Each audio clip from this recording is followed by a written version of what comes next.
이스라엘 백성이 출애굽을 했습니다. 20세 이상이 무려 60만 명, 실제적으로는 약 200만 명이라 할 수 있습니다. 남자의 숫자만 60만 명이었으니 그 출애굽의 1세대가 60만 명이었습니다. 출애굽 당시 20세 이하를 출애굽 2세대라 할 수 있습니다. 그리고 실제적으로 광야 40년 동안에 광야에서 태어난 세대가 3세대라 그렇게 볼 수 있습니다. 그런데 우리가 너무나도 잘 아는 말씀을 오늘 제가 여러분에게 전해드리는데, 그 60만 명 중에 딱 두 명만 가나안 땅에 들어갔습니다. 누굽니까? 딱 두 사람, 여호수아와 갈렙이었습니다. 여러분, 모세도 가나안 땅에 들어가지 못했습니다. 위대한 신앙의 선구자였고 탁월한 지도자였고 하나님 앞에 철저한 사람이었으며, 심지어 이 세상에 이만큼 온유한 자를 본 적이 없다고 하나님께서 말씀하셨던 모세조차도 가나안 땅에 들어가지 못했습니다.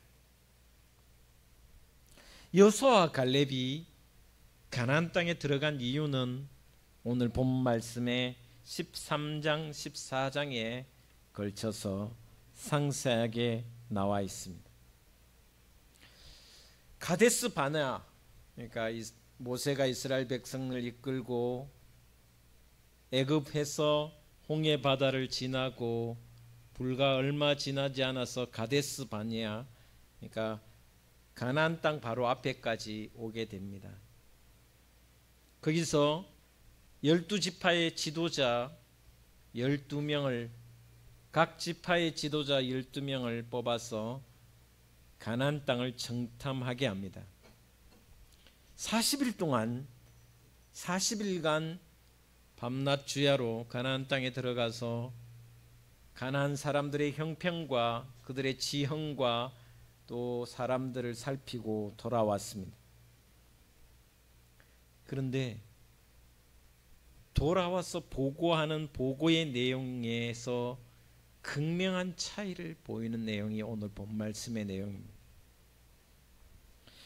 10명의 정탐꾼은 한마디로 정탐한 결과 우리는 도저히 가나안 땅에 들어갈 수 없다, 불가능하다, 거기는 우리 힘으로는 우리의 그 어떤 것으로도 할 수 없다라고 단정을 해버립니다. 13장 28절에 보면 이렇게 기록하고 있습니다. 그러나 그 땅 거주민은 강하고 성읍은 견고하고 심이 클 뿐 아니라 거기서 아낙 자손을 보았으며, 창세기를 보시면 아낙 자손을 다른 번역에는 슈퍼맨이라 이렇게 번역해 놨습니다. 네피림 족속의 아낙 자손은 자이언트맨이라 그렇게 변했습니다. 자이언트, 거인이다, 거인이었다. 31절 33절까지 보시면 그와 함께 올라갔던 사람들은 이르되 우리는 능히 올라가서 그 백성을 치지 못하리라. 거기서 또 이렇게 이야기합니다. 그들은 우리보다 강하니라.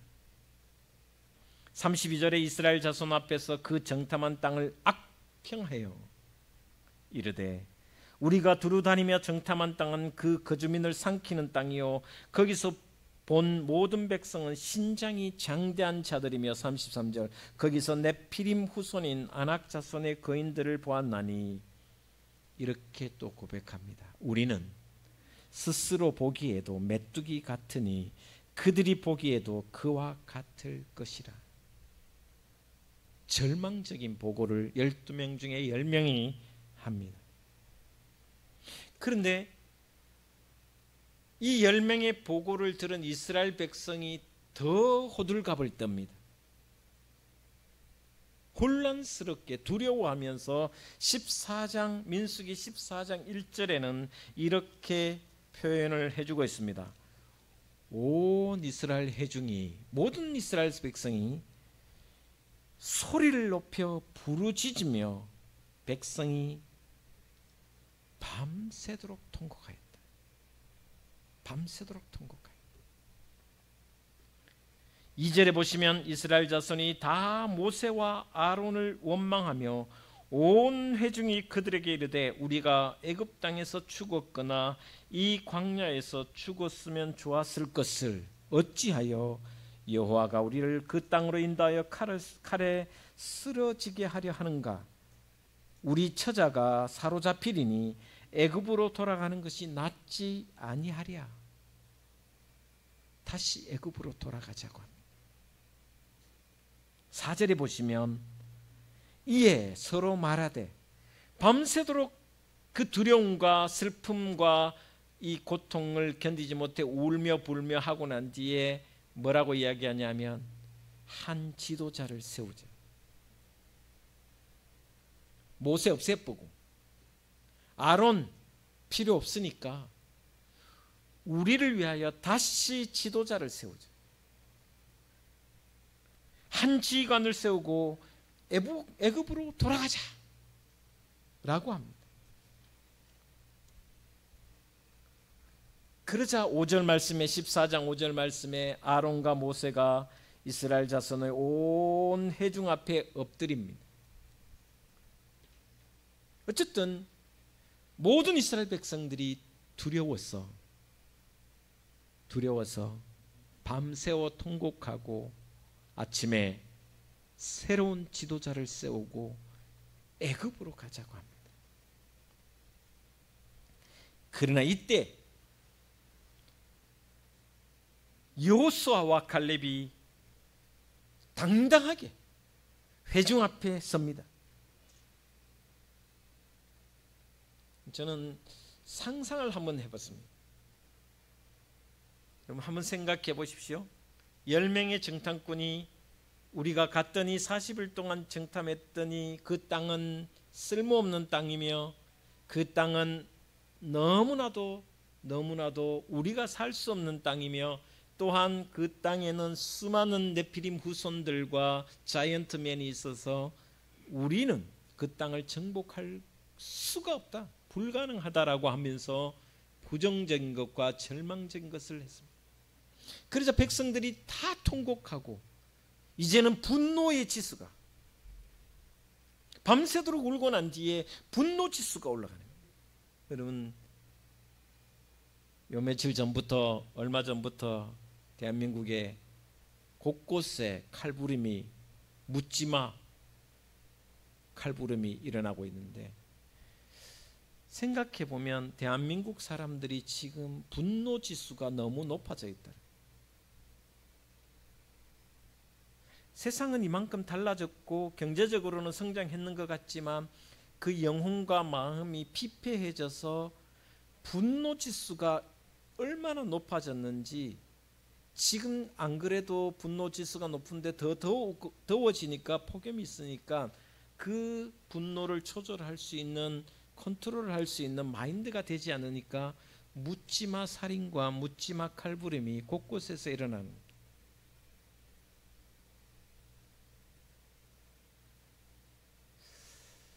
그만큼 대한민국 사회가 감정 조절에 실패한 나라가 되고 있다는 거죠. 거기에 핵심은 종교가, 교회가 이런 사람들의 마음을 녹여주지 못하고 품어주지 못했기 때문에 실제로는 우리의 책임이 있다는 거예요. 그들을 탓을 돌지 말고 그들이 분노한 것에 대해서 나쁜 놈이라고 정죄하거나 그렇게 폄훼하지 말고 돌아서면, 우리 교회가, 신앙으로 하나님을 믿는 우리가 그들을 온전히 품어주지 못했기 때문에 그들의 분노 지수가 높아 불특정 다수에게 칼부림을 하는 사건은 어떻게 보면 나의 책임이다, 교회의 책임이라는 생각을 갖는 것이 우리가 가져야 할 마음의 자세고 신앙의 태도라는 것입니다. TV를 보면서 정죄하지 마십시오.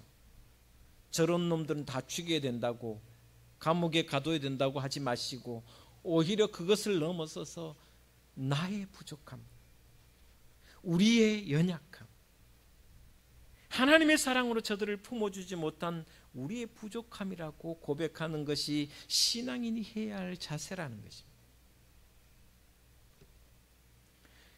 그런 분노 지수가 끝까지 올라가 있는 이스라엘 백성들 앞에 여호수아와 갈렙이 그들 앞에 당당히 선다. 두렵고 떨렸을 것입니다. 왜? 폭동이 일어나서 그 60만 명이 2명을 다 한꺼번에 돌로 쳐 죽이면 돌 반 개만 던져도, 자갈 한 개씩만 던져도 파묻힐 수 있는 겁니다. 13장 30절에 갈렙이 이렇게 이야기합니다. 갈렙이 모세 앞에서 백성을 조용하게 하고 이르되 우리가 곧 올라가서 그 땅을 취하자. 능히 이기리라 하나. 14장 7절 이하에 이렇게 표현합니다. 이스라엘 자손의 온 회중에게 말하여 이르되 우리가 두루 다니며 정탐한 땅은 심히 아름다운 땅이라. 10명의 정탐꾼은 악평을 해서 이 땅은 쓸모가 없는 땅이며 우리가 도저히 차지할 수 없는 땅이라고 악평을 했습니다. 그런데 이 두 사람은 너무너무 아름다운 땅이라고. 그러면서 8절에 이렇게 고백합니다. 여호와께서 우리를 기뻐하시면 우리를 그 땅으로 인도하여 들이시고 그 땅을 우리에게 주시리라. 이는 과연 젖과 꿀이 흐르는 땅이니라. 그러면서 이렇게 이야기합니다. 다만 너희는 여호와를 거역하지는 말라. 또 그 땅 백성들을 두려워하지 말라. 그들은 우리의 밥이라, 먹이라. 그들의 보호자는 그들에게서 떠났고 여호와는 우리와 함께 하시느니라. 그들을 두려워하지 말라. 할렐루야. 어떻게 이렇게 내용이 다를 수가 있습니까? 여호수아와 갈렙이 60만 명 앞에서 어떻게 이렇게 당당하게 외칠 수가 있겠습니까? 한쪽은 절대 우리가 가나안 땅을 차지하지 못한다고 선언하고, 또 다른 한쪽은 아니야, 우리가 능히 이길 수 있으며 하나님이 우리와 함께 하시면 반드시 정복할 것이야 라고 선언하고 있습니다. 한쪽은 그 주민을 삼키는 땅이라고, 또 다른 한쪽은 그 땅은 젖과 꿀이 흐르는 심히 아름다운 땅이라고 하고 있습니다. 한쪽은 그들은 장대하고 네피림 족속 후손이며 아낙 자손이며 자이언트맨이어서 거인이며 우리는 그들 앞에 서면 메뚜기와 같다라고 이야기합니다. 그런데 또 다른 한쪽 여호수아와 갈렙만은 아니야, 그들은 우리 밥이야, 우리 먹이야, 차려준 밥상이야 라고 이야기를 하고 있습니다. 여러분, 어째서 이 두 부류가 이런 극명하게 대조되는 말을 보고를 할 수 있을까? 그것은 그들의 믿음의 차이라는 것입니다. 똑같이 하나님의 백성이고 똑같이 하나님을 믿는 사람이었지만 그들의 믿음의 차이가 너무나도 달랐다라고 성경은 기록하고 있습니다. 더군다나 정탐꾼 12명은 그 지파의 지도자였습니다. 지도자라는 말은 다시 말하면 이미 아버지 때부터 그들은 믿음의 사람으로 키워진 사람이라는 것입니다. 모세를 지지할 만큼, 모세를 따를 만큼, 모세를 보좌할 만큼 충분한 식견과 믿음의 삶을 살아왔던 사람이라는 것입니다. 그럼에도 그들은 그들의 생각이나 판단이나 행동이 전혀 신앙적이지 않다라는 것입니다. 여러분, 신앙인은 그 생각과 마음이 신앙적인 사고를 해야 한다라는 것입니다. 이미 신앙의 삶을 살고 있음에도 불구하고 신앙적인 사고와 생각을 하지 않고 있으니 결국 어떤 사건과 상황을 바라보아도 인간적일 수밖에 없는 겁니다. 세상적일 수밖에 없는 것입니다. 겉은 신앙인의 모습이지만 속은 세상과 다를 바 없는 모습이라는 것입니다. 오늘 본문 13장 14장을 읽어보시면 부정적으로 보고한 10명의 보고서에는 하나님이라는 이름이 한 번도 나오지 않습니다. 그 어디에도 이들이 한 말 속에는 말이 하나님이라는 존재에 대해서 하지 않습니다. 그러나 여호수아와 갈렙의 보고를 보시면 14장 8절 9절에 이렇게 이야기합니다. 여호와께서 우리를 기뻐하시면 우리를 그 땅으로 인도하여 들이시고 그 땅을 여호와께서 우리에게 주시리라. 이는 과연 젖과 꿀이 흐르는 땅이니라. 9절에 다만 여호와를 거역하지는 말라. 또 그 땅 백성을 두려워하지 말라. 그들은 우리의 먹이라. 그들의 보호자는 그들에게서 떠났고 여호와는 우리와 함께 하시느니라. 할렐루야. 구구절절 말 한마디 하면 그 말 속에, 그 언어 속에 하나님 없이는 말이 없습니다. 구구절절 여호와 신앙이라는 것입니다. 여호수아와 갈렙이 인간적인 만용으로, 인간적인 담대함과 용기로 말한 것이 아니라 하나님의 이름으로 말하고 있다는 것입니다. 하나님 중심으로 그 모든 말과 언어를 하고 있다는 것입니다. 다시 말하면 믿음의 용기라는 것입니다. 14장 11절에 보시면 이제 이스라엘 백성들이 여호수아와 갈렙이 말하는 소리를 듣고 분노지수가 끝까지 올라갑니다. 11절에 이렇게 기록하고 있습니다. 여호와께서 모세에게 이르시되 이 백성이 어느 때까지 나를 멸시하겠느냐? 내가 그들 중에 많은 이적을 행하였으나 어느 때까지 나를 믿지 않겠느냐? 그러면서 백성이 여호수아와 갈렙에게 돌을 들고 치려고 합니다. 이 백성이 어느 때까지 나를 멸시하며 어느 때까지 나를 믿지 않겠느냐 라고 하시면서 하나님이 지적하고 하나님이 현연하여 말씀하고 계십니다. 다시 말하면 10명의 정탐꾼과 이스라엘 백성들의 모습 속에는 불신앙의 극치를 이루었다라는 하나님의 말씀입니다. 이 백성이 어느 때까지, 언제까지 이런 모습으로 살아가요?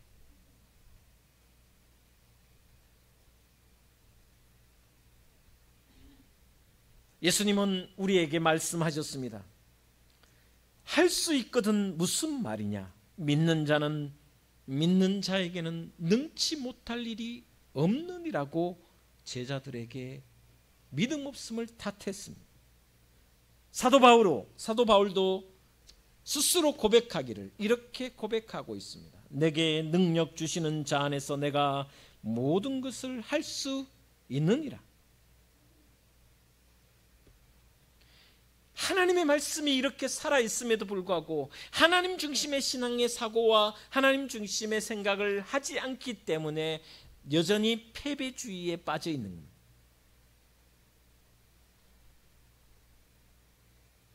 절망하고 비관하며 회의주의에, 패배주의에 빠져 스스로 나는 메뚜기와 같은 존재라고 생각하고 있는 것이 오늘 우리의 모습이 아닌가.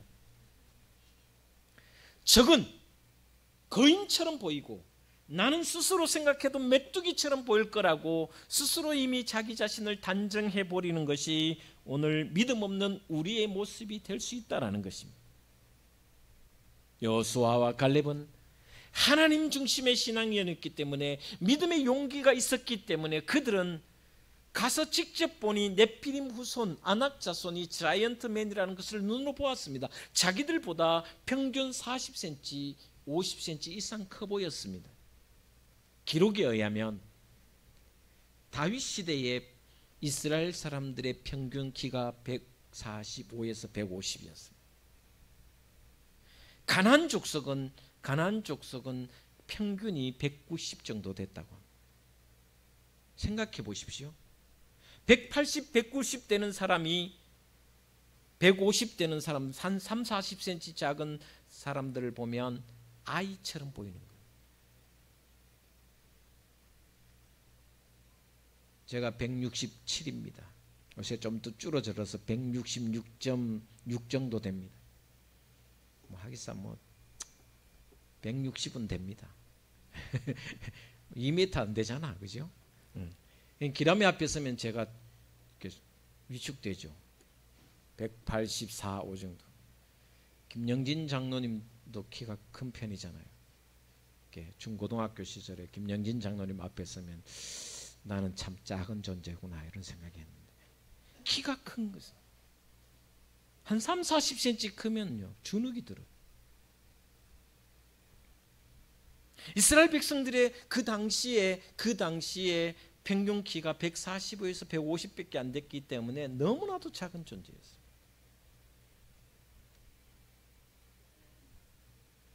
그런데도 똑같이 거인 족속을 보았습니다. 그러나 여호수아와 갈렙은 돌아와서 뭐라 그러냐면, 그들은 우리의 밥이야, 차려준 밥상이야 라고 이야기하고 있습니다. 여러분 한번 따라하겠습니다. 믿음은 하나님이 함께 하신다는 신념입니다.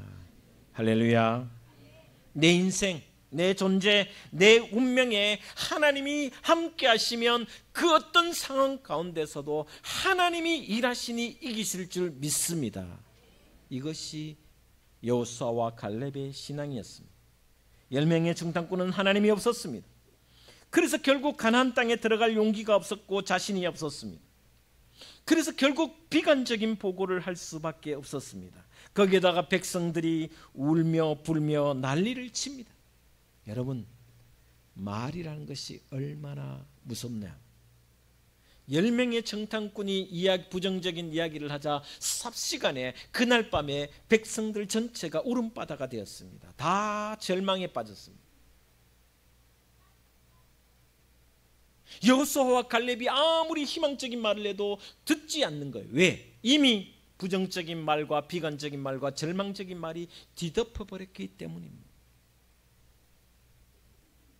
여러분, 저는 우리 둥지교회 성도들이 주일날 교회에 오면 긍정의 말과 희망의 말과 또한 격려의 말과 위로의 말을 끊임없이 했으면 좋겠습니다. 축복해 주는 말을 해줬으면 좋겠습니다. 부정적인 단어를 쓰지 않았으면 좋겠습니다. 아니, 우리 교회가 어땠어요? 우리 교회가 장애인들이 많으면 부흥이 안 됩니까?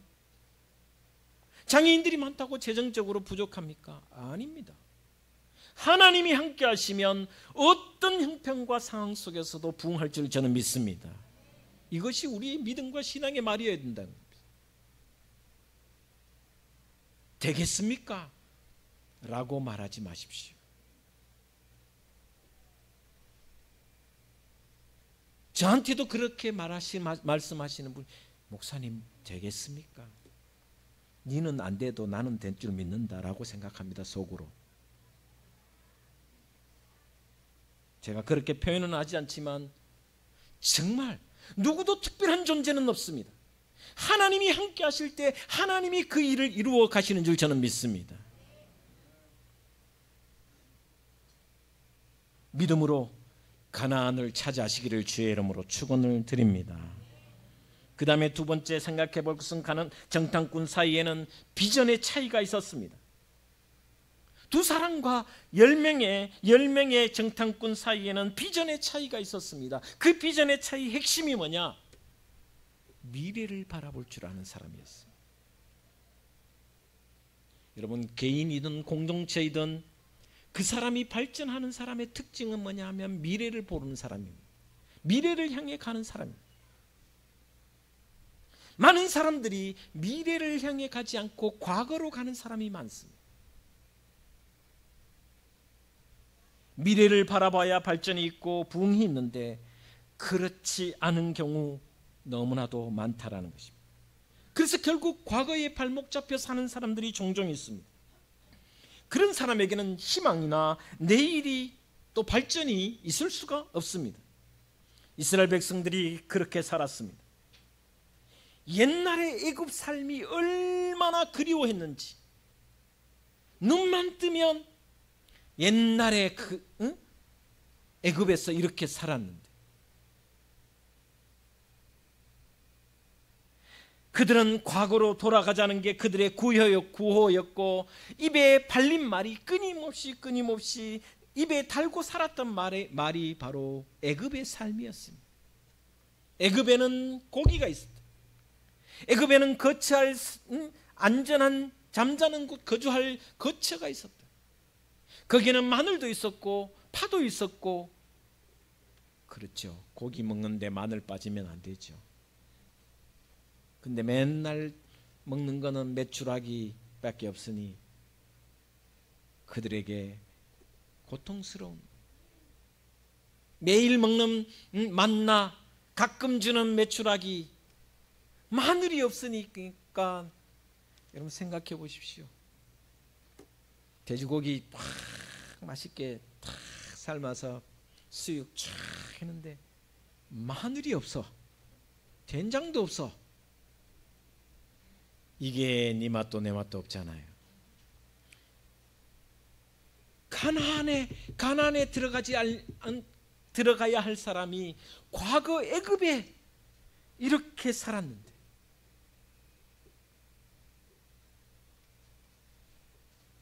이런 사람들은 다 광야에 묻혀야 합니다. 아니, 묻혔습니다. 이건 당연한 이야기입니다. 예수님께서는 이렇게 말씀하셨습니다. 손에 쟁기를 잡고 뒤를 돌아보는 자는 내게 합당치 않으니라. 바울은 과거에 자기의 이력이 얼마나 화려했습니까? 요즘 말로 하면 서울대 나와서 하버드대 나왔은 사람입니다. 박사를 받은 사람입니다. 로마의 시민권을 가지고 있었고 어디를 가나 로마 시민권이 있으면 자유롭게 통행했던 사람이, 무엇이든지 할 수 있는 사람이었습니다. 그러나 그 모든 것을 배설물로 똥으로 여겼다고 이야기합니다. 내어 버린다라고 이야기합니다. 그러면서 바울은 이렇게 이야기합니다. 앞에 있는 것을 잡으려고 표대를 향하여 달려갈 길을 달려가노라. 과거에 매이지 않습니다. 이것이 성서에서 말하는 인간의 실존입니다.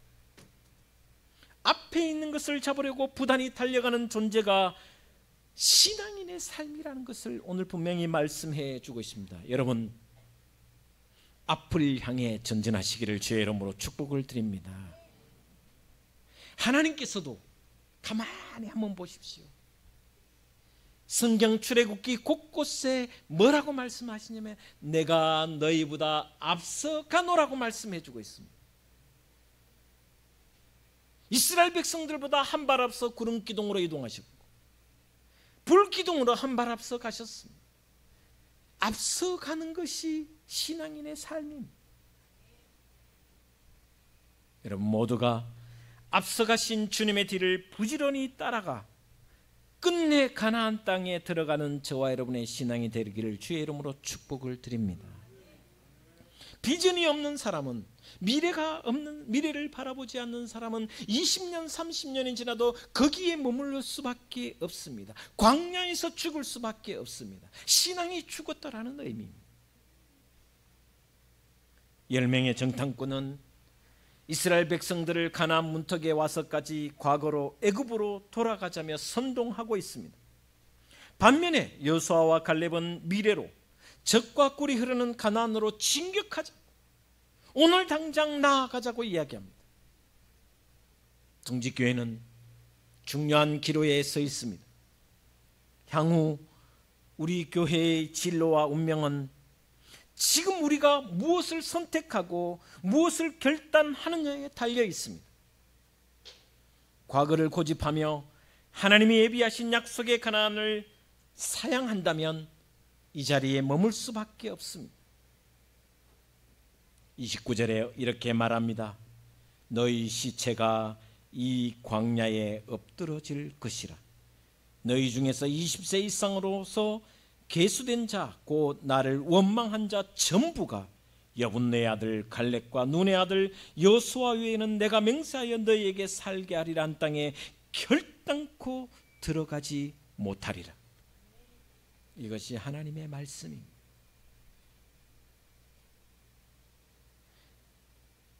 여호수아와 갈렙을 제외한 이스라엘의 1세대는 광야에서 다 죽었습니다. 우리는 반드시 여호수아와 갈렙의 후예들이 되어야 할 줄 저는 생각합니다. 그러기 위해서 여러분은 하나님 중심의 신앙적이며 미래지향적인 삶을 살아서 가나안 땅에서 승리하는 하나님의 사람들 다 되셔서 여러분을 통하여 또한 다른 사람까지 가나안 땅으로 인도하는 믿음의 삶이 되기를 주 예수 그리스도의 이름으로 축원을 드립니다. 기도하겠습니다. 하나님 감사합니다. 60만 명 중에 딱 2명 여호수아와 갈렙의 신앙을 돌아봅니다. 여호수아와 갈렙의 믿음은 하나님 중심의 신앙적인 삶이었으며 그 마음과 생각과 영혼은 끊임없이 하나님 없이는 살아갈 수 없음을 고백하며 하나님과 함께 동행했습니다. 이 믿음으로 살아가는 우리 성도들 되게 하여 주시옵소서. 또한 여호수아와 갈렙은 비전이 달랐습니다. 10명의 정탐꾼과 이스라엘 백성과는 너무나도 비전이 달랐습니다. 그들은 언제나 과거를 살았으며 여호수아와 갈렙은 한 발 앞서 가시는 주님을 향하여 한 걸음 한 걸음 앞으로 전진하는 믿음의 삶을 살았습니다. 이 믿음을 살아 하나님께는 영광이 되며 우리 모두 사람들에게는 축복의 통로가 되는 우리 둥지교회 성도들 되게 하여 주시옵소서. 예수 그리스도의 이름으로 기도 올리옵나이다. 아멘.